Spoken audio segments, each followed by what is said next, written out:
used to be a working farm at one time, I believe back up into the 60s, back when my great-grandpa was still alive. It was still a good working farm. Over time, it's been somewhat of a working farm. You know, what I consider a working farm is just that it produces enough food that the people who live on that land can make a living, make a survival off of the land that the land produces, the food the land produces. That includes, you know, cattle, chickens, gardens, and producing enough hay for the livestock, and just to provide for all the people who live on the land.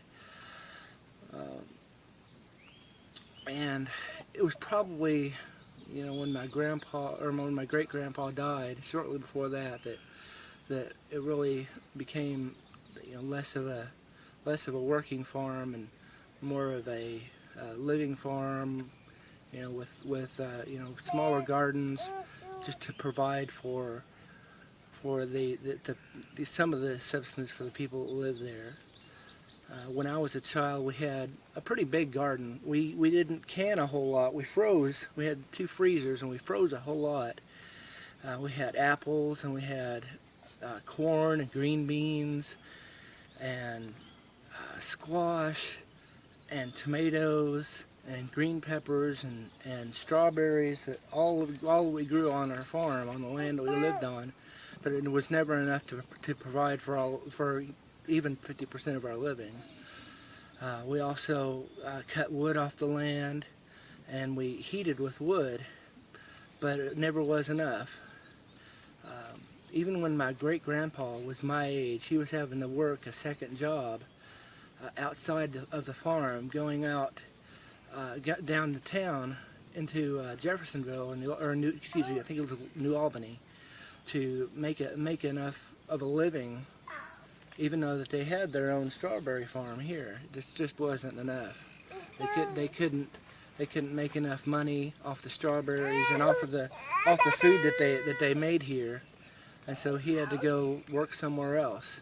I'm going to take you for a tour of a few of the buildings that are remaining from his time, and I hear a lot of guys talk big on YouTube about living in a situation where there was not a rule of law, or, you know, we had hyperinflation, and they'd be able to grow their own food. They'd have a year's worth of food, and then they could grow their own because they had the seeds.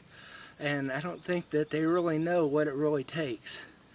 You know, I grew up on what used to be a working farm. My grandpa took me for walks around here all the time. He told me a lot about what they used to do, about the buildings, what their purposes were. And to tell you the truth, I've forgotten more than what most of these guys on YouTube know about farming and about having the buildings that you need and the equipment you need.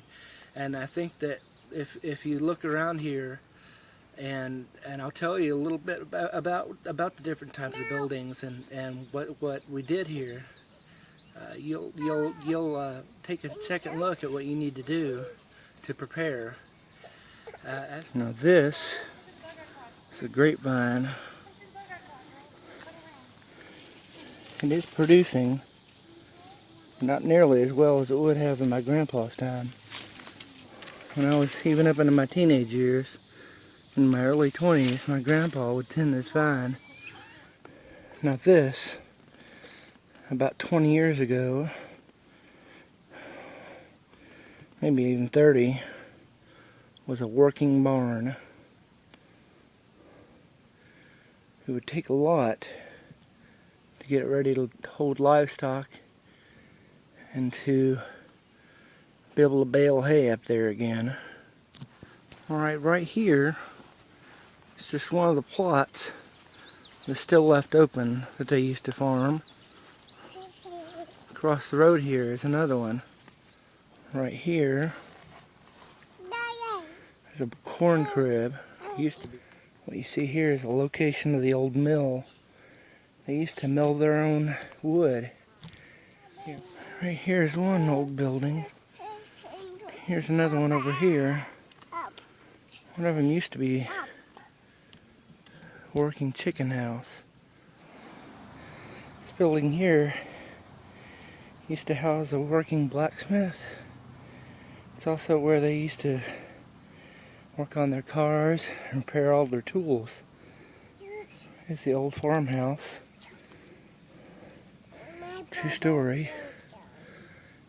Big enough easily for a family of 5 kids. Back there, right there in the middle of the screen, the old outhouse. When I was growing up, we called this building here the library because it had a bunch of books in it. The far building is a well house where they used to have a well, and that's where they also used to make sorghum. Here's a couple more buildings. I'm not sure what they ever done with. Right here beside the house, they used to have a working well.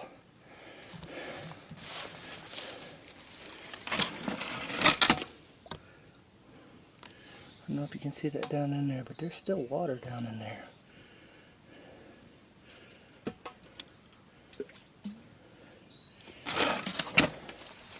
So it's still a workable well. The old farm had 2 root cellars. One here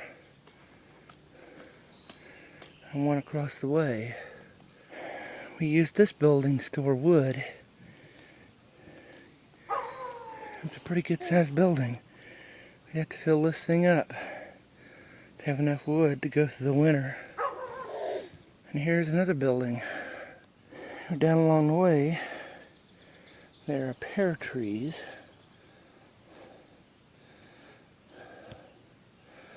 Also in this area are hickory trees and black walnuts.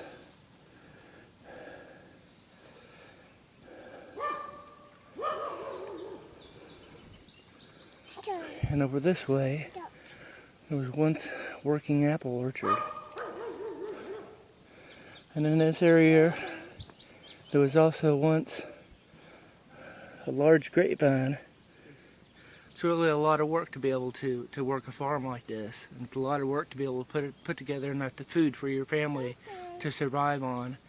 And I think that a lot of you guys on YouTube need to take a second look around and think about what's going on. And you know, I'm not sure what I would do without the rule of law, without being able to go to the grocery store, without being able to do that. I really don't know what I would do. But it's a thought that's in the back of my head, and it's something I'm going to be working on here in the next couple of years. You know, hopefully we'll never have to see that situation. But now that you've had a look around here, seen what maybe a working farm might look like, maybe you can put your own plans together and have some better idea of what you need to do to prepare for yourself. You know, hopefully you've got a good plot of property and you can go ahead and build these buildings, and you can go ahead and live this lifestyle, because that's what it would take, is living the lifestyle right now to be able to live it in a situation where you did not have society around you. So I hope this helps somebody. I hope somebody can learn something from this. Make your own video response and post it here. Post a comment, subscribe to my channel, or just send me a message. I'd love to hear from you. Goodbye and God bless.